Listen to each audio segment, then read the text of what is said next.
श्याम बाबा घटोत्कच और नागन्या नागकन्या मौरवी के पुत्र हैं। पांचों पांडवों में सर्वाधिक बलशाली भीम और उनकी पत्नी हिडिंबा बर्बरीक के दादा दादी थे। कहा जाता है कि जन्म के समय बर्बरीक के बाल बब्बर शेर के समान थे, अतः उनका नाम बर्बरीक रखा गया। बर्बरीक का नाम श्याम बाबा कैसे पड़ा, आइए इसकी कहानी जानते हैं।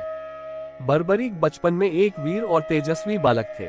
बर्बरीक ने भगवान श्री कृष्ण और अपनी मां मौरवी से युद्ध कला कौशल सीखकर निपुणता प्राप्त कर ली थी। बर्बरीक ने भगवान शिव की घोर तपस्या की थी, जिसके आशीर्वाद स्वरूप भगवान ने शिव ने बर्बरीक को 3 चमत्कारी बाण प्रदान किए। इसी कारणवश बर्बरीक का नाम 3 बाणधारी के रूप में भी प्रसिद्ध है। भगवान अग्निदेव ने बर्बरीक को एक दिव्य धनुष दिया था, जिससे वो तीनों लोकों पर विजय प्राप्त करने में समर्थ थे। जब कौरवों पांडवों का युद्ध होने का सूचना बर्बरीक को मिली तो उन्होंने भी युद्ध में भाग लेने का निर्णय लिया। बर्बरीक अपनी मां का आशीर्वाद लिए और उन्हें हारे हुए पक्ष का साथ देने का वचन देकर निकल पड़े। इसी वचन के कारण हारे का सहारा बाबा श्याम हमारा ये बात प्रसिद्ध हुई। जब बर्बरीक जा रहे थे तो उन्हें मार्ग में एक ब्राह्मण मिला। ये ब्राह्मण कोई और नहीं भगवान श्री कृष्ण थे, जो कि बर्बरीक की परीक्षा लेना चाहते थे। ब्राह्मण बने श्री कृष्ण ने बर्बरीक से प्रश्न किया कि वो मात्र 3 बाण लेकर लड़ने को जा रहा है। मात्र 3 बाण से कोई युद्ध कैसे लड़ सकता है? बर्बरीक ने कहा कि उनका एक ही बाण शत्रु सेना को समाप्त करने में सक्षम है और इसके बाद भी वह तीर नष्ट न होकर वापस उनके तरकश में आ जाएगा। अतः अगर तीनों तीर के उपयोग से तो संपूर्ण जगत का विनाश किया जा सकता है। ब्राह्मण ने बर्बरीक से एक पीपल के वृक्ष की ओर इशारा करके कहा कि वो एक बाण से पेड़ के सारे पत्तों को भेद कर दिखाए। बर्बरीक ने भगवान का ध्यान कर एक बाण छोड़ दिया। उस बाण ने पीपल के सारे पत्तों को छेद दिया और उसके बाद बाण ब्राह्मण बने कृष्ण के पैर के चारों तरफ घूमने लगा। असल में कृष्ण ने एक पत्ता अपने पैर के नीचे छिपा दिया था। बर्बरीक समझ गए कि तीर उसी पत्ते को भेदने के लिए ब्राह्मण के पैर के चक्कर लगा रहा है। बर्बरीक बोले कि ब्राह्मण अपना पैर हटा लो, नहीं तो ये आपके पैर को वेद देगा। श्री कृष्ण बर्बरीक के पराक्रम से प्रसन्न हुए। उन्होंने पूछा कि बर्बरीक किस पक्ष की तरफ से युद्ध करेंगे।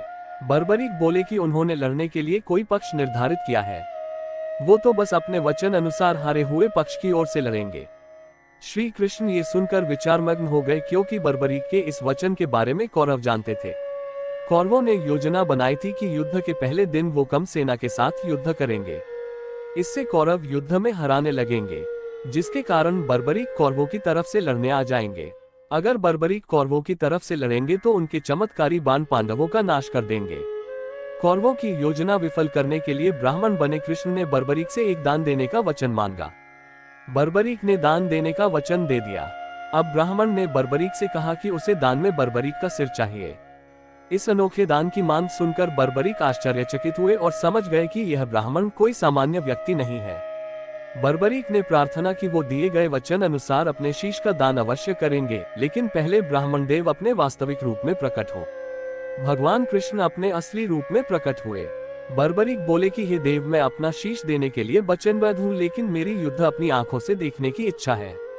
श्री कृष्ण बर्बरीक ने बर्बरीक की वचनबद्धता से प्रसन्न होकर उसकी इच्छा पूरी करने का आशीर्वाद दिया। बर्बरीक ने अपना शीश काटकर कृष्ण को दे दिया। श्री कृष्ण ने बर्बरीक के सिर को 14 देवियों के द्वारा अमृत से सींचकर युद्धभूमि के पास एक पहाड़ी पर स्थित कर दिया, जहां से बर्बरीक युद्ध का दृश्य देख सके। इसके पश्चात कृष्ण ने बर्बरीक के धड़ का शास्त्रोक्त विधि से अंतिम संस्कार कर दिया। महाभारत का महान युद्ध समाप्त हुआ और पांडव विजयी हुए। विजय के बाद पांडवों में ये बहस होने लगी कि इस विजय का श्रेय किस योद्धा को जाता है। श्री कृष्ण ने कहा, चूंकि बर्बरीक इस युद्ध के साक्षी रहे हैं, अतः इस प्रश्न का उत्तर उन्हीं से जानना चाहिए। तब परमवीर बर्बरीक ने कहा कि इस युद्ध की विजय का श्रेय एकमात्र श्री कृष्ण को जाता है, क्योंकि यह सब कुछ श्री कृष्ण की उत्कृष्ट युद्ध नीति के कारण ही संभव हुआ। विजय के पीछे सब कुछ श्री कृष्ण की ही माया थी। बर्बरीक के इस सत्य वचन से देवताओं ने बर्बरीक पर पुष्पों की वर्षा की और उनके गुणगान गाने लगे। श्री कृष्ण वीर बर्बरीक की महानता से अति प्रसन्न हुए और उन्होंने कहा कि वीर बर्बरीक, आप महान हैं। मेरे आशीर्वाद स्वरूप आज से आप मेरे नाम श्याम से प्रसिद्ध होंगे। कलियुग में आप कृष्णावतार रूप में पूजे जाएंगे और अपने भक्तों के मनोरथ पूर्ण करेंगे। भगवान श्री कृष्ण का वचन सिद्ध हुआ और आज हम देखते भी हैं कि भगवान श्री खाटू श्याम बाबा जी अपने भक्तों पर निरंतर अपनी कृपा बनाए रखते हैं। बाबा श्याम अपने वचन अनुसार हारे का सहारा बनते हैं।